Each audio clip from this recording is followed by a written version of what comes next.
എല്ലാവർക്കും healthy breakfast വേണ്ടത്. ഇന്ന് പിടിച്ച ഒരു സ്മൂതി. ഇന്ന് നമ്മൾ ഉണ്ടാക്കാൻ പോകുന്നത് റാഗി മിൽക്ക് വെച്ചിട്ടൊരു സ്മൂത്തിയാണ് കേട്ടോ. ഈ റാഗിനെ കുറിച്ച് പറയുമ്പോൾ ഉണ്ടല്ലോ, ഞാൻ സ്കൂളിലൊക്കെ പഠിക്കുന്ന സമയത്ത് ചെന്നൈയിൽ വല്യമ്മച്ചിനെ വീട്ടിൽ നിൽക്കാൻ പോകും വെക്കേഷന്. അപ്പോഴത്തേക്കും എന്നും രാവിലെ വലിയൊരു ഗ്ലാസ് റാഗി കുറുക്കിയത് ഒരു വാട്ടിയ കോഴിമുട്ടയായിട്ട് വല്യമ്മച്ചി വരും. ഇത് പോരാട്ടോ രാത്രി വലിയൊരു ഗ്ലാസ് പാലും. നമുക്കാണെങ്കിൽ ദേഷ്യം വരുന്നത് മൊത്തം എങ്ങനെ കുടിക്കും. ആ സമയത്ത് കുടിക്കുന്നത് ഇഷ്ടമല്ലല്ലോ. പുള്ളിക്കാർ നമ്മുടെ അടുത്ത് ഇങ്ങനെ നിൽക്കും, നീ കുടിച്ചിട്ട് നമ്മുടെ എന്താ ഗ്ലാസ് മേടിച്ചിട്ട് ആൾ പോകത്തുള്ളൂ. എനിക്ക് തോന്നുന്നത് തോന്നുന്നതല്ല, ഇപ്പോഴും അവർ രാവിലെ ഇത് ഒരു ഗ്ലാസ് വെച്ച് കഴിക്കുന്നുണ്ട് വല്യമ്മച്ചും കേട്ടോ. എനിക്കൊന്നും അതാണെന്ന് തോന്നുന്നത് അവരുടെ ആരോഗ്യത്തിൻ്റെ രഹസ്യം. പിന്നെ നിങ്ങൾക്ക് അറിയാലോ, പൊതുവേ ഭയങ്കര ഹെൽത്തി ആയിട്ടുള്ള സാധനമാണെന്ന്. അപ്പം നമുക്ക് വേഗം ഉണ്ടാക്കിയാലോ.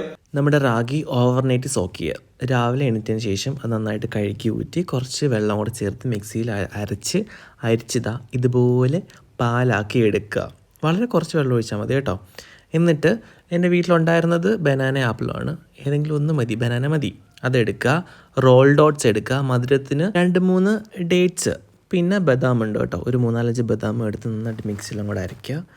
എന്നിട്ട് കുടിക്കുക. പക്ഷേ ഇവിടെ നമ്മൾ കുടിക്കുന്നതിന് മുമ്പ് കുറച്ച് ബദാമൊക്കെ മേളിൽ ഭംഗിക്കണം. പിന്നെ ഡാർക്ക് ചോക്ലേറ്റ് ആയിരുന്നു കേട്ടോ മേലെ ഇടേണ്ടത്. പക്ഷേ അതില്ലാത്തതുകൊണ്ട് സാധാ ഒരു മിൽക്ക് ചോക്ലേറ്റ് ഞാൻ ജസ്റ്റ് ഗ്രേറ്റ് ചെയ്തിട്ടു.